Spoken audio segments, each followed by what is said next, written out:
I'd like to tell you about the strangest secret in the world. Not long ago, Albert Schweitzer, the great doctor and Nobel Prize winner, was being interviewed in London, and a reporter asked him, "Doctor, what's wrong with men today?" The great doctor was silent a moment, and then he said, "Men simply don't think." And it's about this that I want to talk with you. We live today in a golden age. This is an era that man has looked forward, dreamed of, and worked toward for thousands of years. But since it's here, we pretty well take it for granted. We in America are particularly fortunate to live in the richest land that ever existed on the face of the earth, a land of abundant opportunity for everyone. But do you know what happens? Let's take 100 men who start even at the age of 25. Do you have any idea what will happen to those men by the time they're 65? These 100 men who all start even at the age of 25 believe they're going to be successful. If you asked any one of these men if he wanted to be a success, he'd tell you that he did. And you'd notice that he was eager toward life, that there was a certain sparkle to his eye, an erectness to his carriage, and life seemed like a pretty interesting adventure to him. But by the time they're 65, 1 will be rich, 4 will be financially independent, 5 will still be working, 54 will be broke. Now think a moment.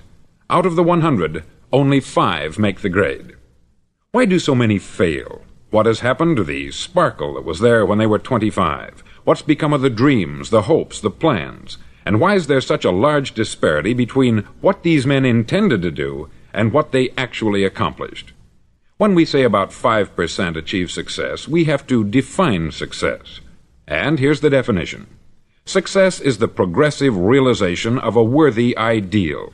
If a man is working toward a predetermined goal and knows where he's going, that man is a success. If he's not doing that, he's a failure. Success is the progressive realization of a worthy ideal.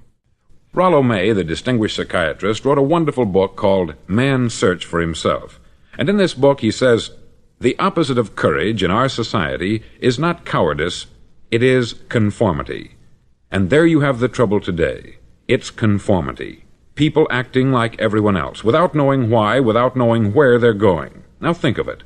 In America right now, there are over 14 million people 65 years of age and over, and about 13 million of these 14 million are broke. They're dependent on someone else for life's necessities. Now, we learn to read by the time we're 7. We learn to make a living by the time we're 25. Usually, by that time, we're not only making a living, we're supporting a family. And yet, by the time we're 65, we haven't learned how to become financially independent in the richest land that has ever been known. Why? We conform. And the trouble is that we're acting like the wrong percentage group, the 95% who don't succeed. Now, why do these people conform? Well, they don't know, really. These people believe that their lives are shaped by circumstances, by things that happen to them, by exterior forces. They're outer-directed people. A survey was made one time that covered a lot of men, working men, and these men were asked this question: why do you work? Why do you get up in the morning? 19 out of 20 had no idea. If you ask them, they'll say, everyone goes to work in the morning. And that's the reason they do it, because everyone else is doing it. Now let's get back to our definition of success. Who succeeds? The only man who succeeds is the man who is progressively realizing a worthy ideal. He's the man who says, I'm going to become this, and then begins to work toward that goal. I'll tell you who the successful people are. A success is the school teacher who's teaching school because that's what she wanted to do. The success is the woman who's a wife and mother because she wanted to become a wife and mother and is doing a good job of it. The success is the man who runs the corner gas station because that's what he wanted to do. The success is the successful salesman who wants to become a top-notch salesman and grow and build with his organization. A success is anyone who is doing deliberately a predetermined job because that's what he decided to do deliberately. But only 1 out of 20 does that. That's why today there isn't really any competition, unless we make it for ourselves. Instead of competing, all we have to do is create. Now, for 20 years, I looked for the key which would determine what would happen to a human being. Was there a key, I wanted to know, which would make the future a promise that we could foretell to a large extent? Was there a key that would guarantee a person's becoming successful if he only knew about it and knew how to use it? Well, there is such a key, and I've found it.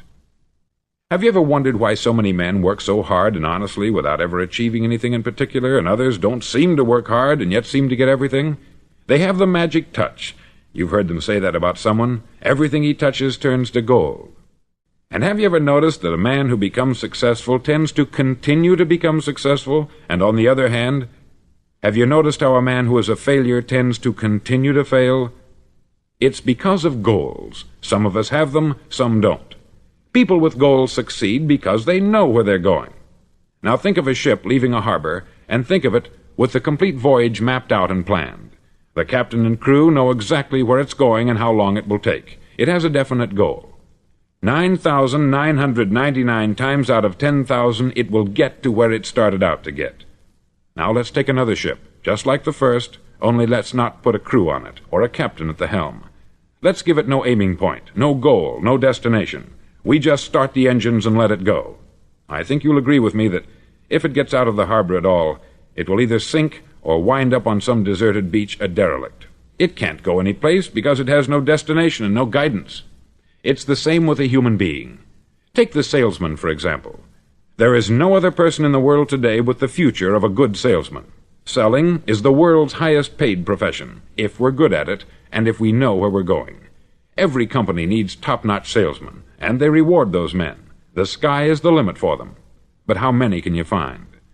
Someone once said, the human race is fixed, not to prevent the strong from winning, but to prevent the weak from losing.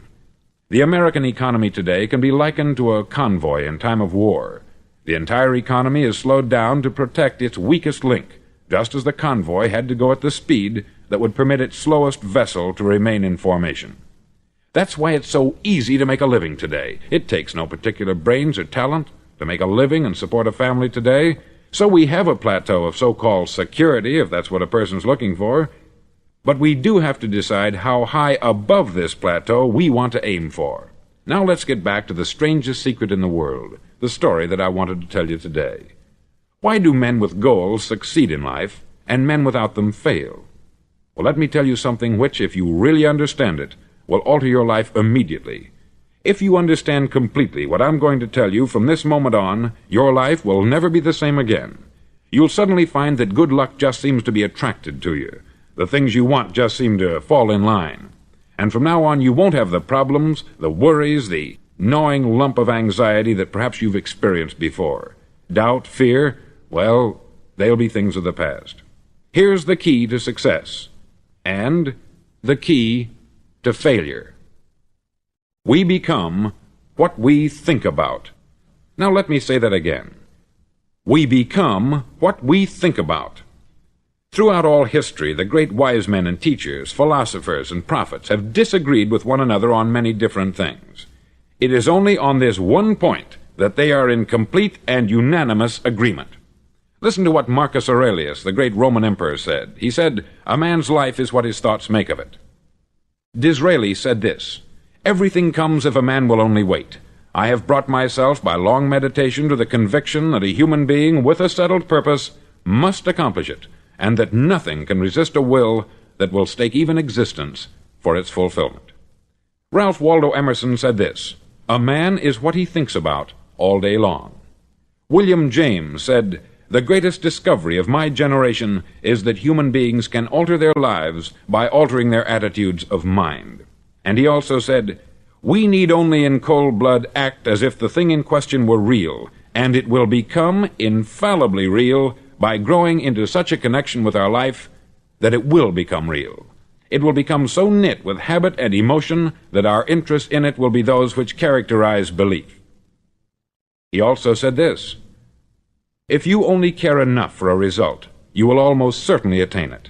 If you wish to be rich, you will be rich. If you wish to be learned, you will be learned. If you wish to be good, you will be good. Only you must then really wish these things, and wish them exclusively, and not wish at the same time 100 other incompatible things just as strongly." In the Bible you read, in Mark 9:23, "If thou canst believe, all things are possible to him that believeth." Dr. Norman Vincent Peale said this, "This is one of the greatest laws in the universe. Fervently do I wish I had discovered it as a very young man. It dawned upon me much later in life, and I've found it to be one of the greatest, if not my greatest discovery, outside of my relationship to God. And the great law, briefly and simply stated, is that if you think in negative terms, you'll get negative results. If you think in positive terms, you will achieve positive results. That is the simple fact which is at the basis of an astonishing law of prosperity and success. In 3 words, believe and succeed.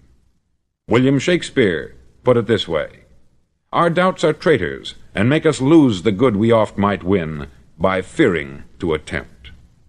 George Bernard Shaw said, "People are always blaming their circumstances for what they are. I don't believe in circumstances. The people who get on in this world are the people who get up and look for the circumstances they want, and if they can't find them, make them." Well, it's pretty apparent, isn't it?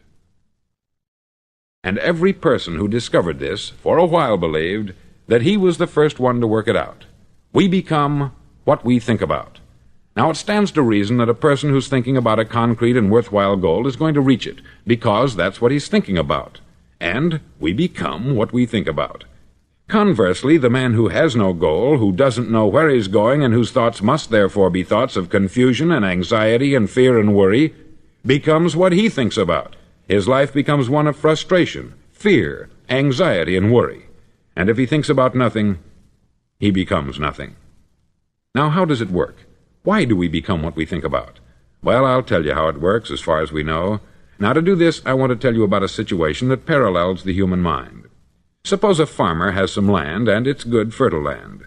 Now, the land gives the farmer a choice. He may plant in that land whatever he chooses. The land doesn't care. It's up to the farmer to make the decision. Now, remember, we're comparing the human mind with the land, because the mind, like the land, doesn't care what you plant in it. It will return what you plant, but it doesn't care what you plant. Now, let's say that the farmer has 2 seeds in his hand. One is a seed of corn, the other is nightshade, a deadly poison. He digs 2 little holes in the earth, and he plants both seeds, one corn, the other nightshade. He covers up the holes, waters, and takes care of the land, and what will happen? Invariably, the land will return what is planted. As it's written in the Bible, "As ye sow, so shall ye reap." Remember, the land doesn't care. It will return poison in just as wonderful abundance as it will corn. So up come the 2 plants, one corn, one poison. Now, the human mind is far more fertile, far more incredible and mysterious than the land, but it works the same way. It doesn't care what we plant. Success, failure. A concrete worthwhile goal, or confusion, misunderstanding, fear, anxiety, and so on. But what we plant, it will return to us.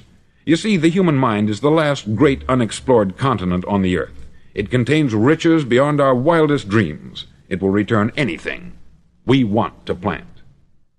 Now, you might say, well, if that's true, why don't people use their minds more? Well, I think they've figured out an answer to that, too. Our mind comes as standard equipment at birth. It's free, and things that are given to us for nothing we place little value on. Things that we pay money for, we value. The paradox is that exactly the reverse is true.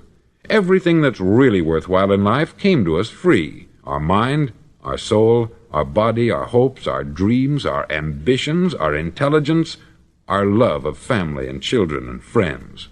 All these priceless possessions are free, but the things that cost us money are actually very cheap and can be replaced at any time.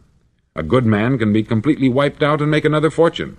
He can do that several times. Even if our home burns down, we can rebuild it, but the things we got for nothing, we can never replace. The human mind isn't used merely because we take it for granted. Familiarity breeds contempt. It can do any kind of job we assign to it, but generally speaking, we use it for little jobs instead of big important ones. Universities have proved that most of us are operating on about 10% of our abilities. Decide now, what is it you want? Plant your goal in your mind. It's the most important decision you'll ever make in your entire life. Do you want to be an outstanding salesman, a better worker at your particular job? Do you want to go places in your company, in your community? All you've got to do is plant that seed in your mind. Care for it. Work steadily toward your goal, and it will become a reality. It not only will, there's no way that it cannot. You see, that is a law, like the laws of Sir Isaac Newton, the laws of gravity.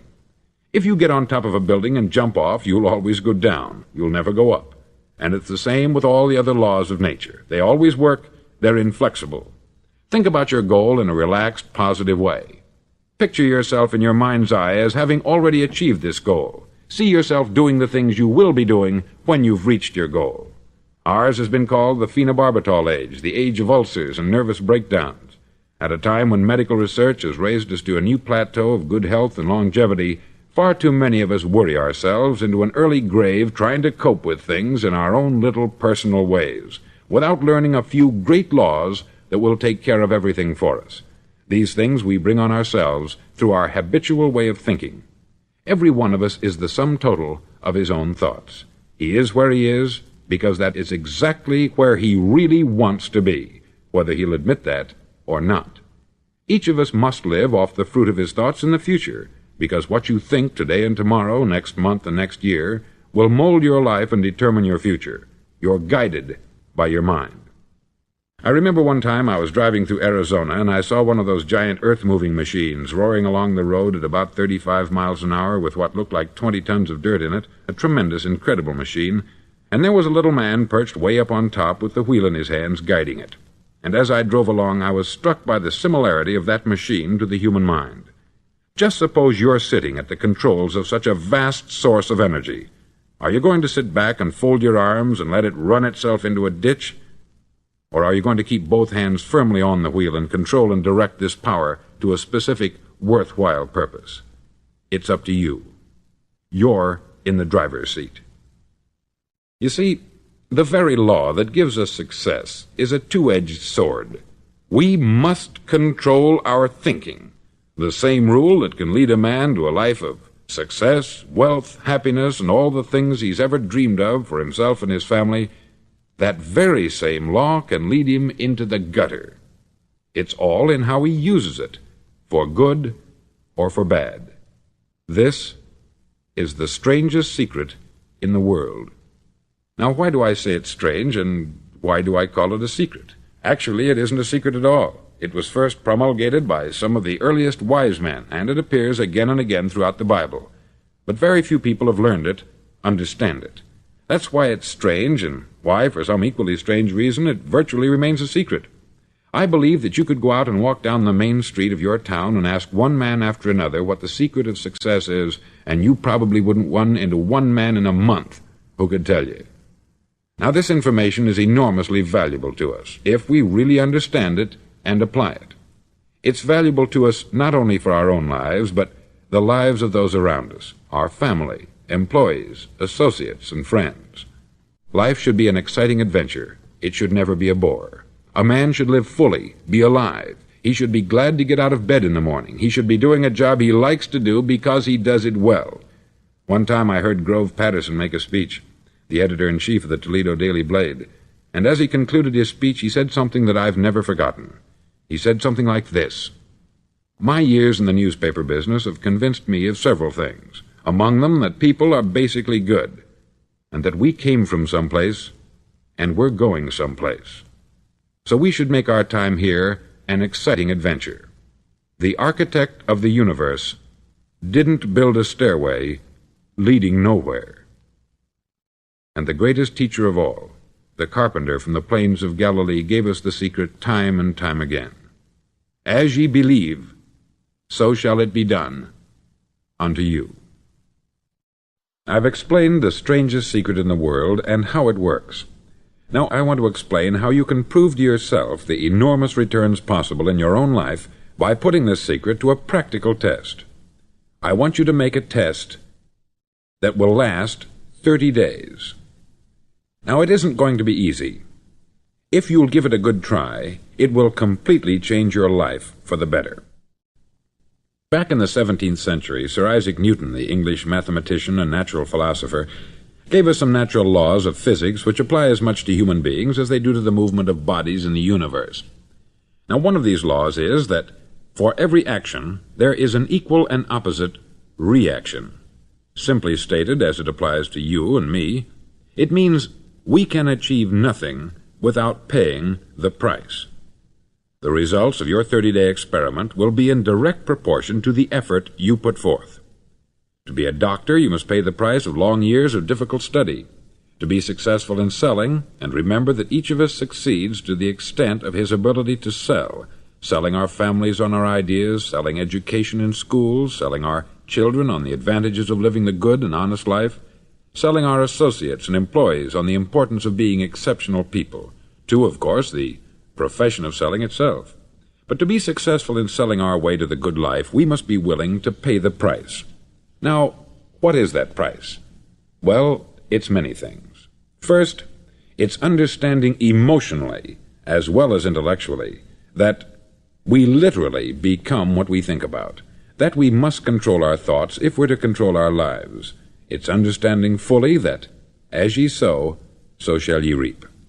Secondly, it's cutting away all the fetters from the mind and permitting it to soar as it was divinely designed to do. It's the realization that your limitations are self-imposed, and that the opportunities for you today are enormous beyond belief. It's rising above narrow-minded pettiness and prejudice. Thirdly, to use all your courage to force yourself to think positively on your own problem, to set a definite and clearly defined goal for yourself, to let your marvelous mind think about your goal from all possible angles, to let your imagination speculate freely upon many different possible solutions, to refuse to believe there are any circumstances sufficiently strong to defeat you in the accomplishment of your purpose, to act promptly and decisively when your course is clear, and to keep constantly aware of the fact that you are, at this moment, standing in the middle of your own acre of diamonds, as Russell Conwell used to point out. Fourth, save at least 10% of what you earn. It's also remembering that no matter what your present job, it has enormous possibilities if you're willing to pay the price. Now let's just go over the important points in the price each of us must pay to achieve the wonderful life that can be ours. It is, of course, worth any price. 1. You will become what you think about. 2. Remember the word imagination. Let your mind soar. 3. Courage. Concentrate on your goal every day. 4. Save 10% of what you earn. And action. Ideas are worthless unless we act on them. Now I'll try to outline the 30-day test I want you to make. Now keep in mind that you have nothing to lose by making this test, and everything you could possibly want to gain. There are two things that may be said of everyone. Each of us wants something, and each of us is afraid of something. I want you to write on a card what it is you want more than anything else. It may be more money. Perhaps you'd like to double your income or make a specific amount of money. It may be a beautiful home. It may be success at your job. It may be a particular position in life. It could be a more harmonious family. Each of us wants something. Write down on your card specifically what it is that you want. Make sure it's a single goal and clearly defined. You needn't show it to anyone, but carry it with you so that you can look at it several times a day. Think about it in a cheerful, relaxed, positive way each morning when you get up, and immediately you have something to work for, something to get out of bed for, something to live for. Look at it every chance you get during the day and just before going to bed at night. As you look at it, remember that you must become what you think about, and since you're thinking about your goal, you realize that soon it will be yours. In fact, it's yours really the moment you write it down and begin to think about it. Look at the abundance all around you as you go about your daily business. You have as much right to this abundance as any other living creature. It's yours for the asking. Now we come to the difficult part. Difficult because it means the formation of what is probably a brand new habit, and new habits are not easily formed. Once formed, however, it'll follow you for the rest of your life. Stop thinking about what it is you fear. Each time a fearful or negative thought comes into your consciousness, replace it with a mental picture of your positive and worthwhile goal. There will come times when you will feel like giving up. It's easier for a human being to think negatively than positively. That's why only 5% is successful. You must begin now to place yourself in that group. For 30 days you must take control of your mind. It will think only about what you permit it to think. Each day for this 30-day test, do more than you have to do. In addition to maintaining a cheerful, positive outlook, give of yourself more than you've ever done before. Do this knowing that your returns in life must be in direct proportion to what you give. The moment you decide on a goal to work toward, you're immediately a successful person. You're then in that rare and successful category of people who know where they're going. Out of every 100 people, you belong to the top 5. Don't concern yourself too much with how you're going to achieve your goal. Leave that completely to a power greater than yourself.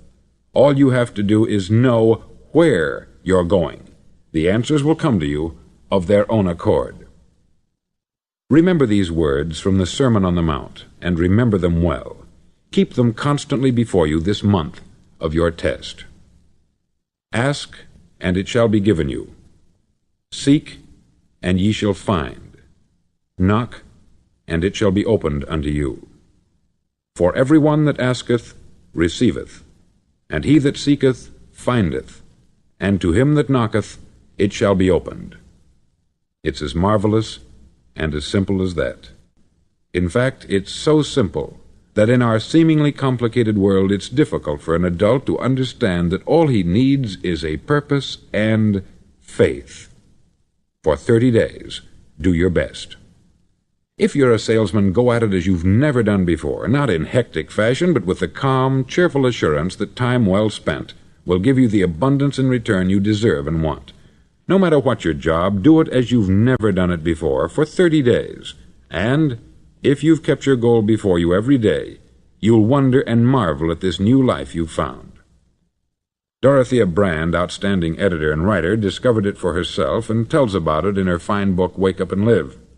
Her entire philosophy is reduced to the words, act as though it were impossible to fail. She made her own test with sincerity and faith, and her entire life was changed to one of overwhelming success. Now you make your test for 30 full days. Don't start your test until you've made up your mind to stick with it. You see, by being persistent, you're demonstrating faith. Persistence is simply another word for faith. If you didn't have faith, you would never persist. If you should fail during your first 30 days, by that I mean suddenly find yourself overwhelmed by negative thoughts, you've got to start over again from that point and go 30 more days. Gradually your new habit will form until you find yourself one of that wonderful minority to whom virtually nothing is impossible. Don't forget the card. It's vitally important as you begin this new way of living. On one side of the card, write your goal, whatever it may be. On the other side, write the words we've quoted from the Sermon on the Mount. Ask, and it shall be given you. Seek, and ye shall find. Knock, and it shall be opened unto you. Nothing great was ever accomplished without inspiration. See that during these crucial first 30 days, your own inspiration is kept at a peak. Above all, don't worry. Worry brings fear, and fear is crippling. The only thing that can cause you to worry during your test is trying to do it all yourself. Know that all you have to do is hold your goal before you. Everything else will take care of itself. Remember also to keep calm and cheerful. Don't let petty things annoy you and get you off course. Now, since making this test is difficult, some may say, well, why should I bother? Well, look at the alternative. No one wants to be a failure. No one really wants to be a mediocre individual. No one wants a life constantly filled with worry, fear, and frustration. Therefore, remember that you must reap that which you sow.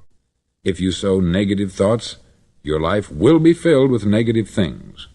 If you sow positive thoughts, your life will be cheerful, successful, and positive. Now, gradually, you will have a tendency to forget what you've heard on this record. Play it often. Keep reminding yourself of what you must do to form this new habit. Gather your whole family about and listen to what's been said here at regular intervals. You know, most men will tell you that they want to make money without understanding the law. The only people who make money work in the mint. The rest of us must earn money. This is what causes those who keep looking for something for nothing or a free ride to fail in life. The only way to earn money is by providing people with services or products which are needed and useful.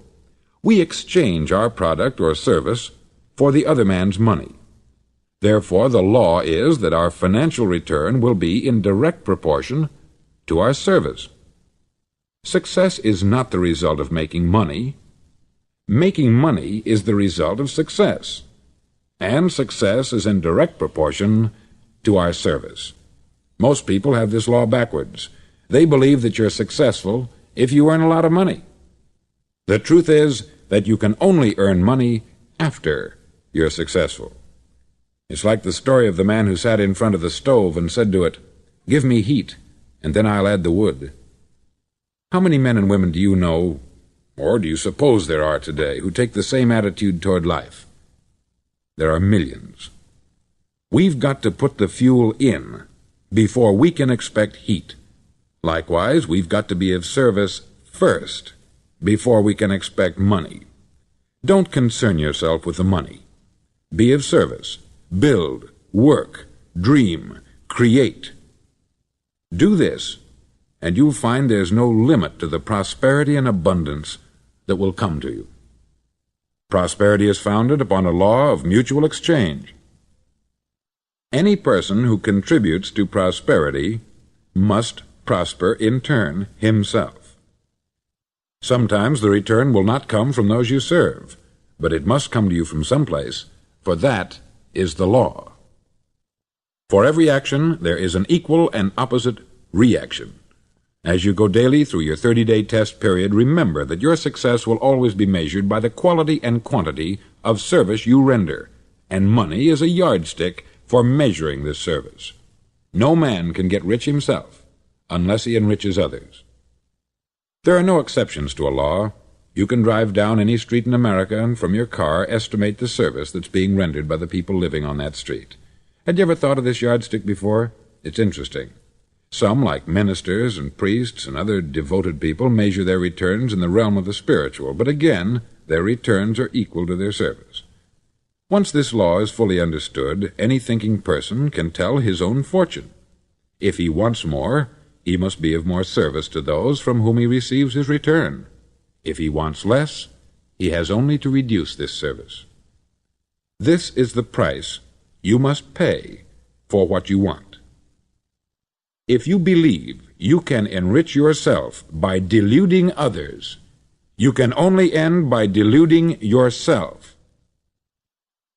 It may take some time, but just as surely as you breathe, you'll get back what you put out. Don't ever make the mistake of thinking you can avert this. It's impossible. The prisons and the streets where the lonely walk are filled with people who tried to make new laws just for themselves. We may avoid the laws of man, but there are greater laws that cannot be broken. An outstanding medical doctor recently pointed out 6 steps that will help you realize success. 1. Set yourself a definite goal. 2. Quit running yourself down. 3. Stop thinking of all the reasons why you cannot be successful, and instead think of all the reasons why you can. 4. Trace your attitudes back through your childhood and try to discover where you first got the idea you couldn't be a success, if that's the way you've been thinking. 5. Change the image you have of yourself by writing out a description of the person you would like to be. And 6. Act the part of the successful person you have decided to become. The doctor who wrote those words is a noted West Coast psychiatrist, David Harold Fink, M.D. Do what all experts since the dawn of recorded history have told you you must do. Pay the price by becoming the person you want to become. It's not nearly as difficult as living unsuccessfully. Make your 30-day test. Then repeat it. Then repeat it again. Each time it will become more a part of you until you'll wonder how you could ever have lived any other way. Live this new way, and the floodgates of abundance will open and pour over you more riches than you may have dreamed existed. Money? Yes, lots of it. But what's more important, you'll have peace. You'll be in that wonderful minority who lead calm, cheerful, successful lives. Start today. You have nothing to lose, but you have a life to win.